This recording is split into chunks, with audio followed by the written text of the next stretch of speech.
बिस्मिल्लाहिर्रहमानिर्रहीम। अस्सलाम वालेकुम क्लास 10th। लास्ट टाइम आपने कैरेक्टरिस्टिक ऑफ साउंड वेव्स के बारे में पढ़ा था। कैरेक्टरिस्टिक ऑफ साउंड वेव्स में आपने साउंड की डिफरेंट कैरेक्टरिस्टिक जिनमें पिच, क्वालिटी, इस चीज़ के बारे में पढ़ा था। एक जो कैरेक्टरिस्टिक है साउंड की, उनमें साउंड इंटेंसिटी भी है। साउंड इंटेंसिटी, जिस तरह pitch of the sound, frequency of the sound and quality of sound are used to distinguish between different sounds. Similarly, sound intensity is also one of the important parameter to make a difference between two sound, and also it is an important property of the sound. Sound intensity, simple intensity को आप कैसे define करते हैं? Intensity को आप define करते हैं energy per unit area per unit time.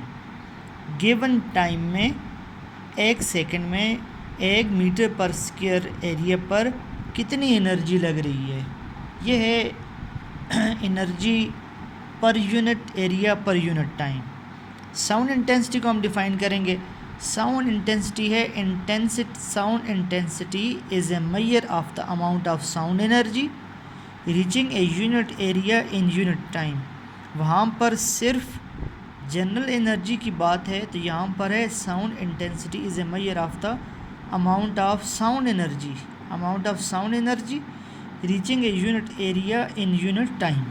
ठीक है, sound energy per unit area per unit time. Sound intensity को आई से रिप्रेजेंट करते हैं, ई पर यूनिट एरिया। अब ये पर यूनिट टाइम है नहीं, और एरिया के साथ फिर ये मल्टीप्लाई हो जाएगी।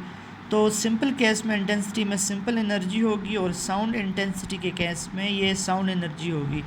Sound energy per unit area per unit time. अब देखें, पावर बेसिकली होती है वर्क डन पर यूनिट टाइम। वर्क डन पर यूनिट टाइम को आप कहते हैं पावर। वर्क चूँकि एनर्जी है, एनर्जी पर यूनिट टाइम को भी आप क्या कहते हैं? पावर। ठीक है, amount of work done in given time, amount of energy in given time is called power. तो एनर्जी पर यूनिट टाइम ये हो जाएगी पावर, और एरिया अपनी जगह पे रहेगा। ठीक है, तो पावर पर यूनिट एरिया, ये हमारे पास मैथमेटिकल इक्वेशन बन गई है। दोनों ये भी ठीक है, ये ज़्यादा सिंपल हो जाएगी। इससे यूनिट बनाने में, फार्मूला याद रखने में हमारे लिए ज़्यादा आसानी है। ठीक है, अब इसका यूनिट क्या होगा? देखें, पावर का यूनिट क्या है? वाट। एरिया क्या है? Metre square. तो वाट पर मीटर स्क्वायर इसका यूनिट इस्तेमाल किया जाता है। ठीक है, वाट पावर का यूनिट है वाट, और एरिया क्या है? Metre square. तो वाट पर मीटर स्क्वायर हम यूनिट इस्तेमाल करते हैं साउंड इंटेंसिटी का। यहाँ लिखा है पिको वाट पर स्क्वायर मीटर। पिको वाट, देखें पिको बहुत छोटा यूनिट है। तो साउंड इंटेंसिटी की रेंज भी ऑलमोस्ट जो डेली लाइफ की हम साउंड सुनते हैं, ये वाट पर मीटर में नहीं होती, काफ़ी कम होती है। इस वजह से इसको पिको वाट्स पर स्क्वायर मीटर कहते हैं। ठीक है, पिको वाट पर स्क्वायर मीटर। यहाँ ये बात याद रखें कि पिको वाट इक्वल है 10⁻⁻12 वाट। ठीक है, यानी अगर 1 ट्रिलियन पिको वाट मिलें तो 1 वाट के बराबर होंगे। ठीक है, आप इससे अंदाज़ा लगाएं कि पिको वाट कितना छोटा यूनिट है। 1 ट्रिलियन पिको वाट मिलें तो 1 वाट के बराबर होंगे। तो पिको वाट ये एक स्मॉलर यूनिट है, 10⁻⁻12। ठीक है, 10⁻⁻12 इस्तेमाल किया जाता है। ये है पिको वाट पर मीटर स्क्वायर। तो पिको वाट पर मीटर स्क्वायर 10⁻12 वाट पर मीटर स्क्वायर होगा।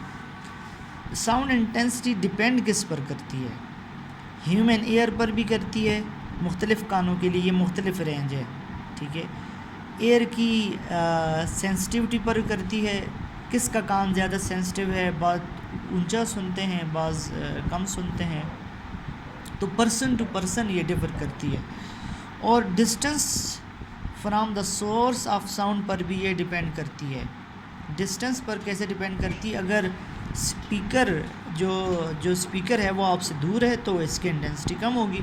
स्पीकर जितना आपके कान के करीब आता जाएगा उतनी ही ज़्यादा आवाज़ ज़्यादा साउंड इंटेंसिटी की आवाज़ आप सुनेंगे, क्योंकि कम टाइम में वो रीच करेगी और डिस्टेंस कम होगा, एनर्जी ज़्यादा हो जाएगी, इस वजह से साउंड इंटेंसिटी पर ज़्यादा फ़र्क पड़ेगा।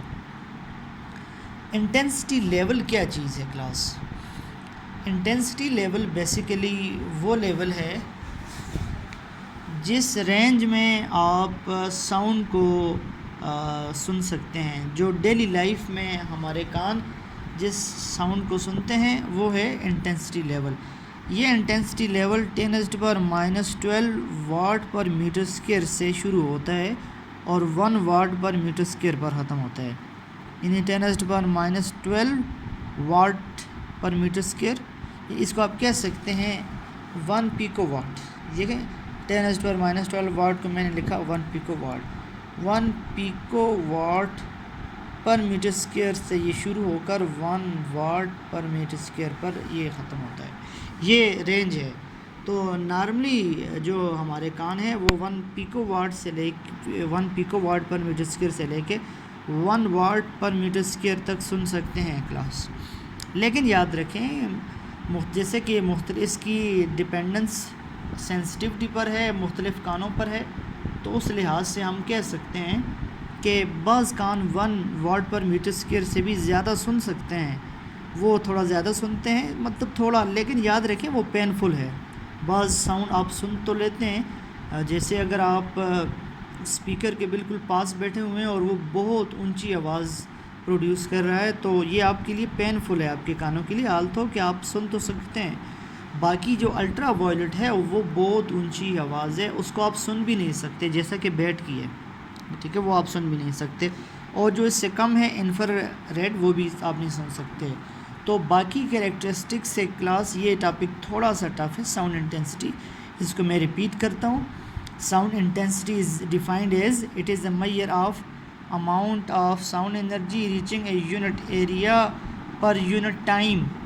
Energy of sound energy per unit area per unit time is called sound intensity. ठीक है, energy per unit time, this is called power. So we write power instead of E/T, and area बिल्कुल अपनी जगह पर है, तो ये हो जाएगा पावर पर यूनिट एरिया। इसका यूनिट क्या होगा? पावर का यूनिट होता है वाट, एरिया का यूनिट होता है मीटर स्क्वायर। तो वाट पर मीटर स्क्वायर हम इस्तेमाल करते हैं, लेकिन छोटी वैल्यू के लिए हम पिको वाट पर स्क्वायर मीटर इस्तेमाल करते हैं। पिको वाट इसलिए इस्तेमाल की, देखें फाइनल रेंज तो हमारे पास कम से कम जो है वो पिको वाट में आती है, तो पिको वाट है, इसके अंदर हम इस्तेमाल करते हैं। इसकी डिपेंडेंस की तो हमने बात की, वो तो कोई ज़्यादा मुश्किल बात नहीं है।